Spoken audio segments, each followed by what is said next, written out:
Hey y'all, welcome to the Daily Dose of Yes. I'm your host, Yes.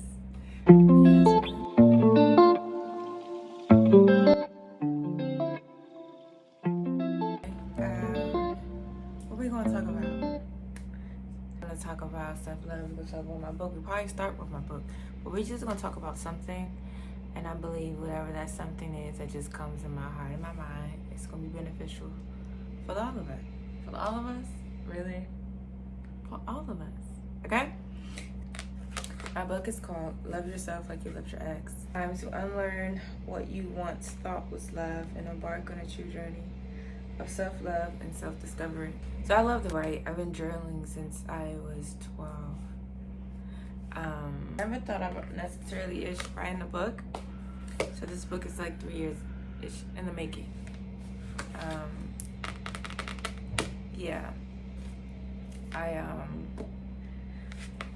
finally finished. Like when I mean finally finished, I mean the complete. But yeah, love yourself like you loved your ex. And as when people hear it, when I talk about shared,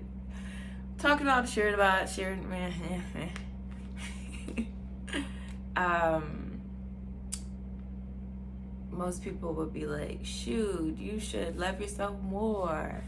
Or people would say, or F that person, whatever, forget that person, whatever the case may be. And I think it's funny because it's just one of those catchy things that you like a second glance at what this book just say. And even when the people who do comment and say, you should love yourself more, we don't even get to the more part. Half of us go day in and day out just tolerating ourselves. We didn't even come to the point of even liking ourselves. So, do you love yourself more? Do you love yourself more?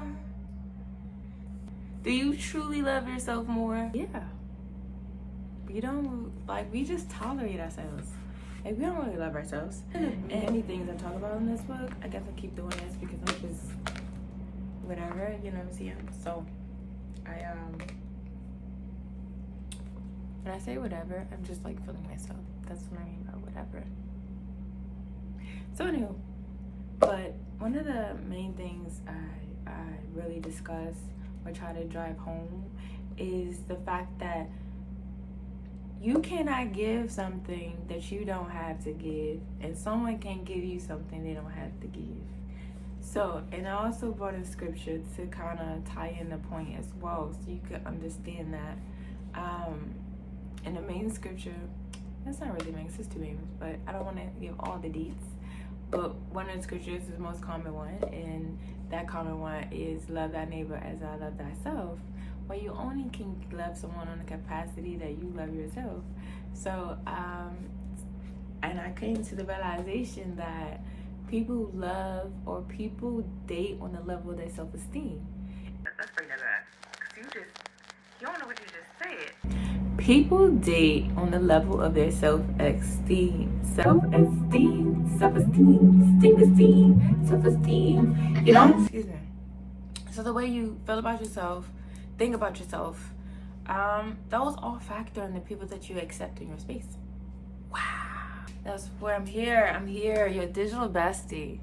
You know, your big sis, your little sis, you know, you didn't have the auntie that you didn't have, you know, and that's the beautiful thing about knowledge, right?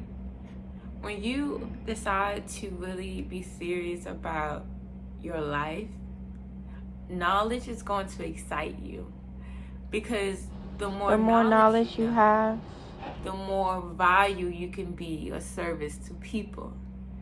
And people pay for value. The more knowledge you know, the more valuable you become. If you don't know anything, how can you be a service to anyone, even including yourself? It took me a while to get to this point. Like, this is not a state of mind. I can say, ooh, okay, I had this all the time. No, it's like bits and pieces. It's like bits and pieces that I had, but not in like this whole condensed format, I guess, that we, seeing. But yeah, like, loving yourself, understand what love is, how God perceived love to be, understand you can't get something you don't have, and vice versa. Like, you have these set beliefs of I'm not worthy, or I don't love myself, or all these like negative belief systems that you created about yourself, right? Well, there little to no room. Okay, I like examples, so don't worry about it. We're gonna use this. Okay, so this is all filled with negativity, right? So when I'm trying to speak into myself, or you're trying to speak into yourself, there's no room for positivity to fit in because of your old belief systems. Until you change your belief systems, your life won't change in the way that you perceived it should be or go, or however that terminology should be. But yeah, you have to, because being in denial is the river of Egypt, or something like that. Whatever. Ha ha ha ha. Something is edifying you or wanting you to be better, right? Or elevates your energy. For my energy folks. Once again, so bye bye. I'm multitasking. Okay, so we're back. We're back. Okay, so this is what we gonna finish talk about, because this video is longer than expected.